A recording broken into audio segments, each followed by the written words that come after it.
Imagine this. You're 30,000 feet in the air, somewhere over the Atlantic Ocean. The cabin lights are dim, passengers are dozing, and flight attendants are quietly serving water. Everything seems normal, until the calm is shattered by the captain's trembling voice on the intercom. Ladies and gentlemen, this is your captain speaking. If there are any combat pilots on board, please come forward immediately. Every head turns, confusion spreads like wildfire, and in row 10, a young woman stirs awake. No one could have guessed that her next move would change the fate of everyone on that plane. Her name was Elena Carter, 29 years old, a former Air Force fighter pilot who had left the military 2 years earlier after a mission went terribly wrong. She was traveling incognito, hair tied back, dressed in simple jeans and a hoodie, just another passenger escaping the noise of life. Nobody knew her past. Nobody knew that she once flew F-16s, surviving dogfights that pushed her to the edge of death. Elena had boarded this flight hoping for peace. She had headphones in, a half-read book on her lap, and exhaustion pulling her into dreams. But when the captain's words cut through the air, her heart jolted awake. Combat pilots? Why would a commercial jet need a combat pilot? She unbuckled her seatbelt slowly, her instincts battling with her desire to stay invisible. Memories of her last mission flashed. Her squadron, the explosion, the comrades she couldn't save. She had promised herself she was done with flying, done with heroics. Yet something in the captain's urgent tone told her lives were at stake. Elena walked up the aisle. Eyes followed her, whispers rising. What's going on? Is she really a pilot? She ignored them, her jaw tight. In the cockpit, the scene was worse than she imagined. The captain was pale, sweat dripping down his forehead. His co-pilot sat slumped, unconscious, his oxygen mask askew. Warning alarms screamed from the control panels. The plane had flown into a violent storm, and now a systems failure left it barely stable. The captain's voice cracked. We lost autopilot, my co-pilot's out, and turbulence has damaged controls. If I collapse too, this plane will fall. Elena's training kicked in. She scanned the instruments, her fingers brushing over the controls as if reacquainting herself with an old friend. Though commercial jets weren't fighter planes, the principles of flight were etched into her bones. I can do this, she said firmly. The captain stared at her. Who are you? She met his gaze. Call sign Viper. U.S. Air Force, retired. Taking the co-pilot's seat, Elena gripped the yoke. The storm outside clawed at the aircraft, lightning illuminating terrified faces in the cabin. Oxygen masks dropped, passengers screamed, and the plane lurched violently.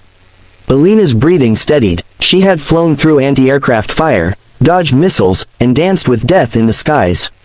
Compared to that, this storm was just another enemy to outmaneuver.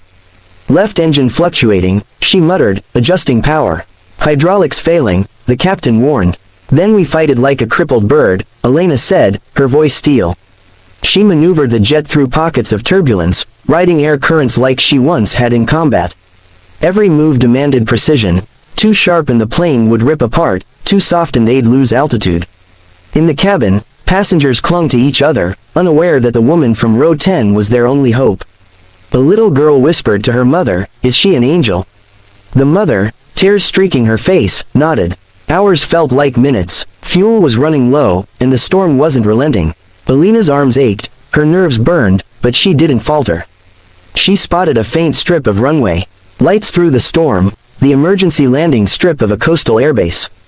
Tower, this is Delta 473. Former USAF pilot at controls. Request emergency landing. Static crackled, then the voice of an air traffic controller came through.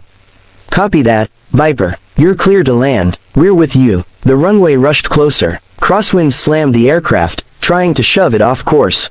Passengers prayed, cried, and whispered promises to God.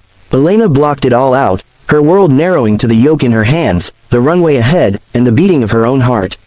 Steady, steady, she murmured. The wheels screeched against asphalt. The plane bounced once, then again, before slamming down hard. Elena wrestled it, braking, reverse thrust screaming, until finally, mercifully, it rolled to a stop. Silence, then an eruption of applause, sobs, and cheers. Elena removed her headset, hands trembling. The captain looked at her, tears in his eyes. You just saved 300 souls. But Elena only shook her head. No, they saved me. For years, she had carried guilt, believing she wasn't worthy of life after the comrades she'd lost.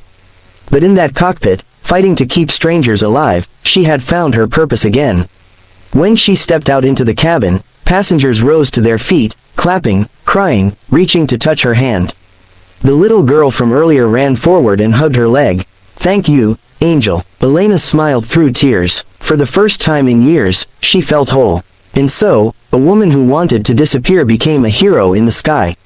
Elena Carter didn't ask for recognition, medals, or fame. She only asked for peace, and somehow, by saving others, she found it again.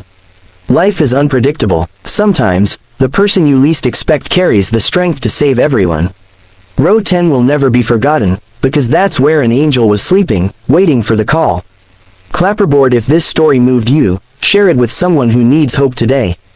Don't forget to like, comment your thoughts, and subscribe for more powerful, cinematic stories that remind us of the hidden strength inside ordinary people.